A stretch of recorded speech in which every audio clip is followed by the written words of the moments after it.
قادیانی استدلال کرتے ہیں کہ مرزا غلام احمد قادیانی بھی تو دعویٰ کیا تھا تو وہ تو مرا نہیں.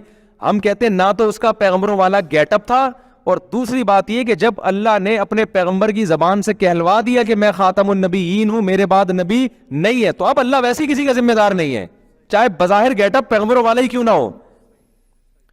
کیونکہ اب کنفیوژن پیدا ہو رہی ہے تو تمہاری اپنی پیدا کرتا کنفیوژن ہے نا.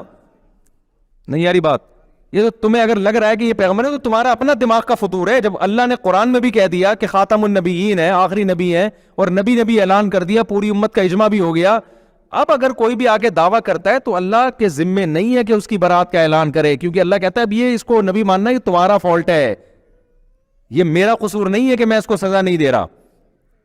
تو مرزا غلام احمد کا تو گیٹ اپ بھی پیغمبروں والا نہیں تھا, اس کی کتابوں سے ثابت ہوتا ہے کہ وہ شریف انسان ہی نہیں تھا, پیغمبر تو بہت دور کی بات ہے.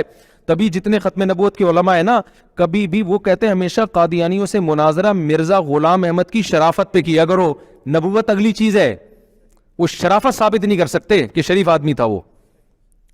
تو یہ جب نہیں ہو سکتا تو نبوت تو اگلی چیز ہے. تو اور قادیانی زہر کا پیالہ پی لیں گے, مرزا غلام احمد کی شخصیت پہ کبھی آپ سے بحث نہیں کریں گے. یہ اصول یاد رکھیں. آپ کہیں کہ ہم یہ ثابت کریں گے کہ وہ شریف انسان نہیں تھا, تم نے ثابت کرنے کے شریف انسان تھا. تو جب وہ گیٹ اپ ہی شریف انسان ہی نہیں ہے, اس کی کتابوں سے ثابت ہو رہا ہے, تو جب گیٹ اپ ہی نہیں ہے تو جو مرضی بولتا رہے, ایسے ہی جیسے کوئی بنگی اٹھ کے بولے میں امریکہ کا سفیر ہوں, امریکہ کا جاب ہے, میں کیوں اعلان کروں کہ یہ میرا نہیں ہے, اس کو پروٹوکول دینے والی بات ہو گئی نا پھر.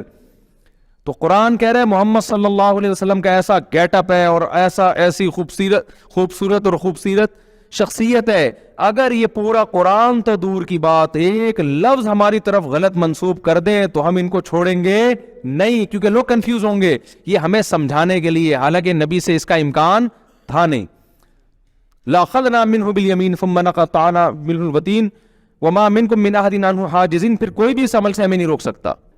صدام حسین کے خلاف کتنے لوگ بولتے تھے, آج اس صدام حسین کو یاد کر کے رو رہے ہیں کہ یار ظالم تھا, جیسا بھی تھا, یہ حالات تو نہیں تھے نا. لیبیا کے صدر قذافی کو سارے قوم بری بھلی کہہ رہی تھی, بغاوت ہوئی ہے, اب کہہ رہے یار کم از کم یہ حالات تو نہیں تھے نا لیبیا میں جو اب ہے. وہ خلافت کے نام پہ یا مہنگائی کے نام پہ بغاوت ہوئی ہے اور اس صدر کو مارا ہے. نتیجہ کیا نکلا کہ لیبیا کے سارے وسائل پر کنٹرول کس کا ہو گیا, غیروں کا. اب کہہ رہے یار جیسا بھی تھا اتنا برا تو نہیں تھا نا جتنے اب مسلط ہوئے ہیں. تو یاد رکھو, جو پاکستان میں خلافت کے نام پہ حکومت کا تختہ الٹنے کی صراحتاً بات کرتا ہے یا اشارتاً بات کرتا ہے, بات صراحتاً نہیں کرتے, ان کو پتہ ہے دھر لیے جائیں گے فوراً. بعض گھما کے خلافت ہونی چاہیے, جمہوریت کفر ہے, ہم اس کا حصہ نہیں بن سکتے. نہ جمہوریت کفر ہے نہ خلافت کفر ہے. جس زمانے میں جو طریقہ سوٹیبل اور آپ کے لیے قابل عمل ہو وہی طریقہ عین اسلام ہے.